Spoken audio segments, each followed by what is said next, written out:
From Tradio Media, I'm Father Roderick, and this is the Daily Breakfast.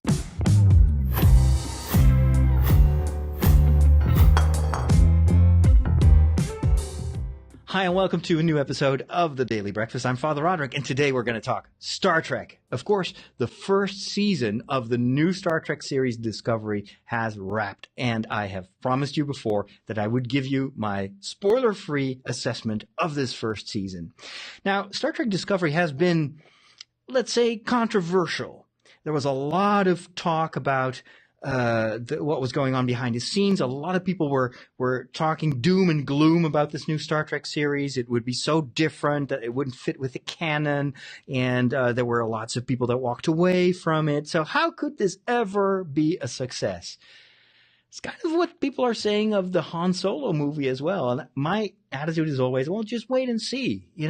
Don't panic. These people know what's at stake. This is the first time since many years that we're going to see a new installment of the Star Trek series. Of course they want to make sure that it works. Otherwise, they wouldn't invest millions and millions and millions in this production. And they did. Because this is the most expensive Star Trek series ever made.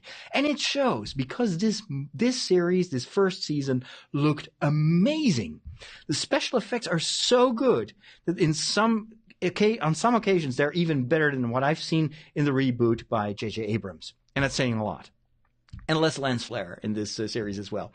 What is also really good about Star Trek Discovery is it's all about the character. Or the characters, I should say. It's the interaction between the various crew members, and sometimes even the enemies and the crew members, that makes it Star Trek. And that was one of my biggest fears, that they would go kind of in the direction of what J.J. Abrams has done with the reboot, and that is to focus on the spectacle and on the action and on the special effects and forget about the heart and the soul of Star Trek, which is the people that you want to care for. And I had an immediate click with most of the crew members on the bridge of Star Trek Discovery. All the actors, I really feel that I know them, and I want to see what happens next in their story. And yet the visual cues tell you this is not the Star Trek that you're used to. Of course, in the timeline, this takes place 10 years before the adventures of Captain Kirk and his crew. So it is after Star Trek Enterprise. So it is a time period of which we don't know much, and that's why probably they chose it.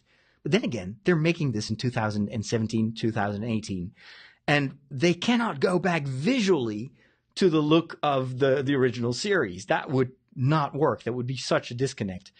And so, you know that Star Trek, Star Wars fans, Firefly fans, we can be very possessive of our timeline and of what's canon or not. And so at first people were very upset about the way this series looked. It was like, for instance, the Klingons, the creators of this new series, they wanted to do a restyling of the Klingons. Now we're so familiar with what the Klingons looked like in The Next Generation, in Deep Space Nine, in Voyager, that we forget that in the original series, the Klingons looked nothing like Worf.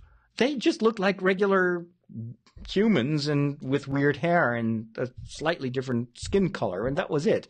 And then they kind of explained it, that there were like genetic modifications, etc., etc. But for this, they were taking more liberty. They were like, okay, let's just redesign these creatures. Let's make them much more menacing. And they gave them kind of this terrorist vibe, but also much more alien. Every Klingon speaks real Klingon. Actually, I discovered while watching this on Netflix that there is a subtitle option that will allow you to watch the entire series with Klingon subtitles. And this is not fake. They actually hired the best Klingon speaking expert in the world to make the subtitles for this series, which I love. And so, so there's this visual disconnect. There's also technology that we see that we haven't even seen in Voyager or Deep Space Nine or in the reboot by J.J. Abrams. So a lot of fans were like, but this is such a disconnect with the canon. You can't do that. And I say bring it on, because it made this series modern. It made it work visually. It gave you something new, something unexpected. Nothing is worse for television than, oh yeah, I've already seen that elsewhere. It's kind of let's say, the superhero fatigue that people have. Yeah, it's just another guy in another suit, and what more superpowers can you possibly come up with? We've seen it all, been there, done that. With Star Trek, they dare to go in a different direction. I applaud them for it. At the same time, they've always promised, we will try to stay within the canon. And we're working our way towards the timeline of the original series. So don't worry, the characters that you know, the historical facts, we don't know much about this time period, but we do know that there are some established tentpoles of the Star Trek timeline, the original timeline. We're going to respect that. Visually, we may actually take a little bit more freedom. That's what they did. Now, the story is completely serial. So these are not isolated episodes. It's one continuous story, and it's the best story that I've seen in any Star Trek series. This is really about the threat of the Klingons. This is about what's going on under the surface of these characters. No character in this series is superficial or, let's say, an archetype. They all have a much deeper backstory, and you can tell that the writers have been writing this, first developing these backstories. And some of these backstories probably span more than one season. There are some characters that we hardly know about at the end of this first season, but I think that there is much more going on that we will see develop in ulterior seasons. So that's very well done. I love these characters. I love them all. My favorite ones are Saru, who is an alien, a very tall actor playing him. He's got this very alien look, and he's adorable. This is like the new Data. This is the new, what's his name? The sheriff on Deep Space Nine. The new Doctor in a certain way. He's funny. He is like, you feel like he's been part of the Star Trek universe forever. Then the main character, Michael, she's the heroine of the story. She has a classic story arc. She starts by messing everything up, by falling out of grace. And you wonder, will this ever be somehow, will she be redeemed? And of course, it's Star Trek. It's classic storytelling. So yeah, it's going in the right direction. I won't spoil that much. There is another character that is introduced a little bit later, who has a secret. There's something, I can't spoil anything, but there is another dimension to him. And the way that was integrated in was so well done, fantastically acted as well. That is stuff that I've never seen before on this level of quality. And then the storyline itself is very gratifying. It has a very good season's finale. The only thing that I regret is that the season's finale, even though I loved what they did and how they wrapped up this first season, it feels very rushed. It's like all of a sudden you have these speeches, and you have like, and the speeches are good because the contents of what is said in this final episode is very much the heart of Star Trek. It's this principle, and I'm not spoiling anything, but that's classic Star Trek, is values, your moral values should never depend on the situation. You cannot just be good in a good situation. You always have to be good, even if you are yourself in danger, if other people make morally wrong choices or are endangering even your survival. You have to stay faithful to your principles. That makes it Star Trek. That's exactly the message of this first season. And then there is the final scene. There is a final shot at the end of season 1, which made every Star Trek fan go, now we're in Star Trek. And those of you that have seen it know exactly what I mean.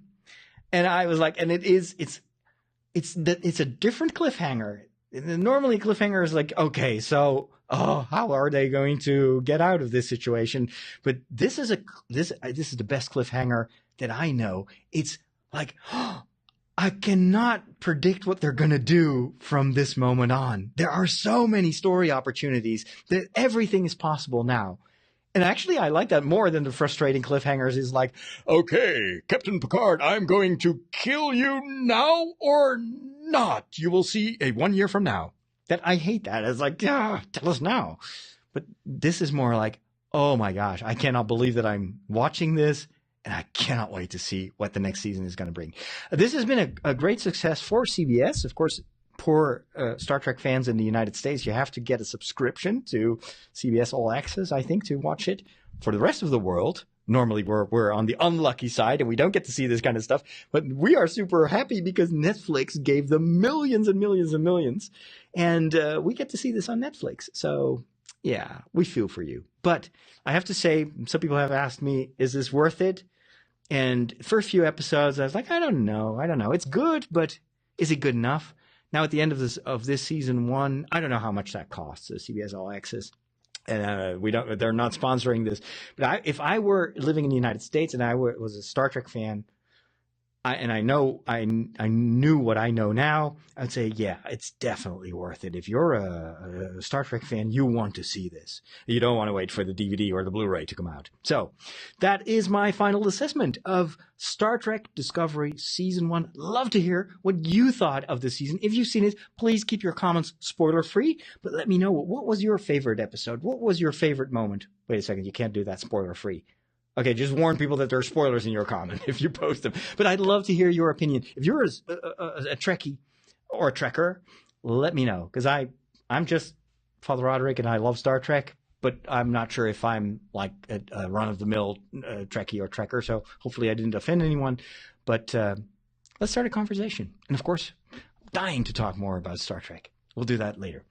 Thanks for watching. Go over to Tridio.com for more episodes. And of course, a big thank you to my dear patrons over at patreon.com/Father Roderick that enabled me to do these daily shows. Thank you so much. If you want to join them, it's patreon.com/Father Roderick. Thank you so much for your support, and live long and prosper.